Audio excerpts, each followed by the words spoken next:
Hello दोस्तों, आप सभी को नमस्कार आपके अपने यूट्यूब चैनल पर। अभी जो सीईटी की भर्ती आई है उसमें कई विद्यार्थियों की दिक्कत आ रही है कि जो पांचवें विकल्प वाला ऑप्शन है वो क्या है। उसमें 10% से अधिक अगर आप गोले नहीं भरते तो क्या होगा और कितने गोले भरने अनिवार्य हैं। तो इन सभी क्वेश्चनों का जो जवाब है वो हम इस वीडियो में डिस्कस करेंगे। सबसे पहले देखिए, हम देखते हैं रूल इसके। जो ओएमआर शीट भरने के जो रूल हैं वो देखते हैं कि बोर्ड ने क्या दिए हैं। सबसे पहले तो दिया हुआ है कि प्रत्येक प्रश्न के जो होंगे 5 विकल्प होंगे, A B C D E, ये अंकित रहेंगे और उनमें से क्या है, अभ्यर्थी को केवल एक विकल्प को नीले बॉल पेन से गहरा गोल करना होगा। अब देखिए इसमें बात क्या है। नंबर 2 देखिए, प्रत्येक प्रश्न के लिए विकल्पों में से एक विकल्प को भरना आवश्यक होगा। यानी कि जो आपके 150 क्वेश्चन है उनमें से आपके 150 में से 150 गोले भरने आवश्यक हैं, चाहे वो पांचवा गोला ही क्यों ना हो। पांचवें गोले का मीन्स है कि जो आपने अटेम्प्ट नहीं किया है या जो आपको क्वेश्चन नहीं आता है, वो अगर है तो आपको पांचवा विकल्प भरना होगा। ठीक है। अब इसके बाद में देखिए थर्ड क्या है, यदि अभ्यर्थी द्वारा किसी प्रश्न को हल नहीं किया गया है उसके लिए पांचवा विकल्प ई गोला भरना होगा। ये बात मैंने आपको बता दी है। यदि पांचों विकल्पों में से किसी को भी गहरा नहीं किया जाता है, अब ये बात देखिए कितनी इंपॉर्टेंट है। अगर पांचों विकल्पों में से किसी को गहरा नहीं किया जाता है तो ऐसे 10% तक का मतलब समझिए अब।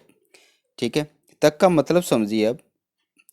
10% प्रश्नों तक प्रत्येक प्रश्न के 1/3 अंक काटे जाएंगे। यानी कि 10% यानी कि 150 क्वेश्चन आएंगे आपके। 10% कितने हो गए, 15 क्वेश्चन हो गए। 15 क्वेश्चन तक तो आपके 1/3 अंक काटे जाएंगे अगर आपने 15 गोले नहीं भरे। यानी आपके 15 गोले भरने छूट गए। 15 गोलों तक, 16वां भी नहीं, 15 तक अगर छूट गए हैं तो आपके 1/3 अंक काटे जाएंगे। नेगेटिव मार्किंग है इसमें। अब देखिए पांचवा जो है वो आपको मैं साथ में बता देता हूं कि जिस अभ्यर्थी द्वारा 10% से अधिक प्रश्नों को किन्हीं 5 गोलों में से गहरा नहीं भरने पर उसे अयोग्य किया जाएगा। ठीक है, यानी कि 15 क्वेश्चन तक आप नहीं भरते हो कोई बात नहीं, आपके नेगेटिव मार्किंग होगी। लेकिन जैसे ही 16 क्वेश्चन हो गए ऐसे जिनमें आपने गोले नहीं भरे हैं तो आप अयोग्य घोषित हो जाएंगे, चाहे आपके 40% अंक आए हो या न आए हो, उससे कोई मतलब नहीं है। ये बात आई समझ में आपके। चौथा पॉइंट देखिए अब किसने क्या दिया है कि प्रश्न पत्र हल करने के बाद अभ्यर्थी को यह सुनिश्चित करना होगा कि उसने प्रत्येक प्रश्न का एक गोला भर दिया है।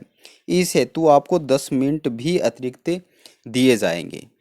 ठीक है, ये जो आपके पांचवा और थर्ड जो पॉइंट है वो आपके क्लियर हो गया होगा।